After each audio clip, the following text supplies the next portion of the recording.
Assalamualaikum warahmatullahi wabarakatuh. Izin memperkenalkan diri, nama saya Citra Nur Amalia Taufik dari kelas Farmasi C. Dalam video kali ini saya akan sedikit menjelaskan tentang kopi, dan video ini saya buat untuk memenuhi tugas kuliah komunikasi kesehatan. Kopi adalah minuman hasil seduhan biji kopi yang telah disangrai dan dihaluskan menjadi bubuk. Kopi merupakan salah satu komoditas di dunia yang dibudidayakan lebih dari 50 negara.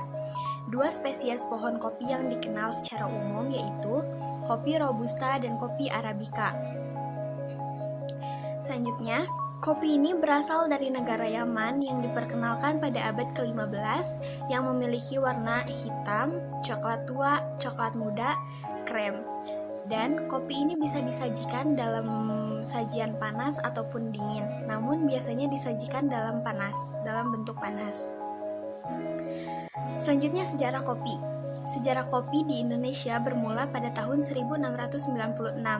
Pada saat itu, Belanda atas nama VOC mendarat di Jawa membawa kopi dari Malabar, India. Kopi yang pertama kali dibawa yaitu merupakan jenis Arabica. Lalu, Belanda berusaha membudidayakan tanaman kopi tersebut di Batavia, tapi gagal karena adanya gempa dan banjir. Mereka tidak menyerah dan mendatangkan kembali bibit baru. Perkembangan budidaya kopi yang sangat cepat membuat Belanda membuka ladang-ladang baru di Sumatera, Sulawesi, Bali, Timor, dan pulau-pulau lainnya yang ada di Hindia Belanda saat ini. Pada tahun 1700-an, kopi menjadi komoditas andalan VOC. Penjualan biji kopi dari Hindia Belanda atau Indonesia meledak hingga melebihi ekspor dari Mocha, Yaman, ke beberapa negara di Eropa. Selanjutnya, bagaimana proses pembuatan kopi ini? Nah, pemrosesan kopi sebelum dapat diminum melalui pemrosesan panjang, yaitu dari pemanenan biji kopi yang telah matang, baik dengan cara mesin maupun dengan tangan. Kemudian dilakukan pemrosesan biji kopi dan pengeringan sebelum menjadi kopi gelondong. Proses selanjutnya yaitu penyangraian dengan tingkat derajat yang bervariasi. Setelah penyangraian, biji kopi digiling atau dihaluskan menjadi bubuk kopi sebelum kopi dapat diminum. Selanjutnya ada jenis-jenis kopi. Yang pertama ada kopi Arabica. Kopi Arabica ini merupakan tipe kopi tradisional dengan cita rasa terbaik.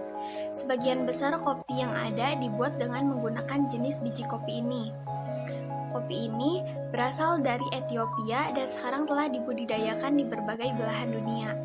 Yang kedua ada kopi Robusta.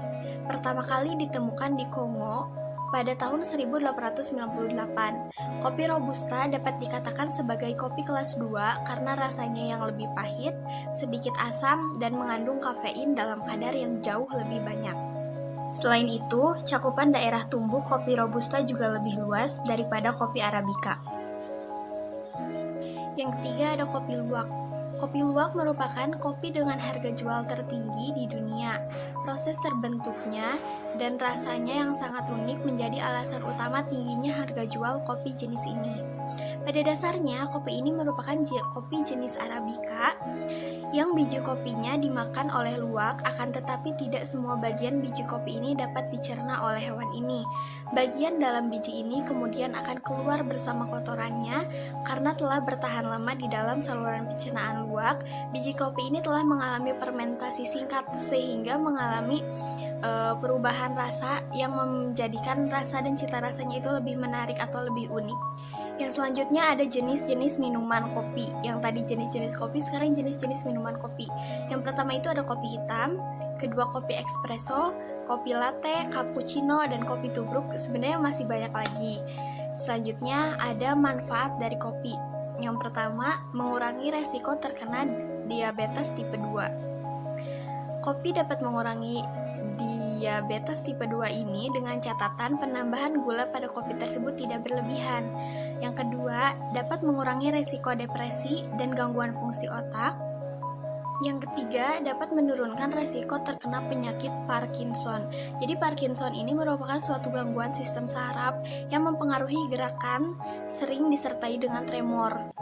Nah, Kopi bukan hanya dapat menurunkan resikonya saja, tapi untuk orang yang sudah mengidam atau mempunyai penyakit Parkinson ini, kopi dapat meminimalisir atau menjadi salah satu obat agar bisa sembuh dari penyakit Parkinson ini. Yang keempat, menurunkan resiko terkena penyakit pada organ hati.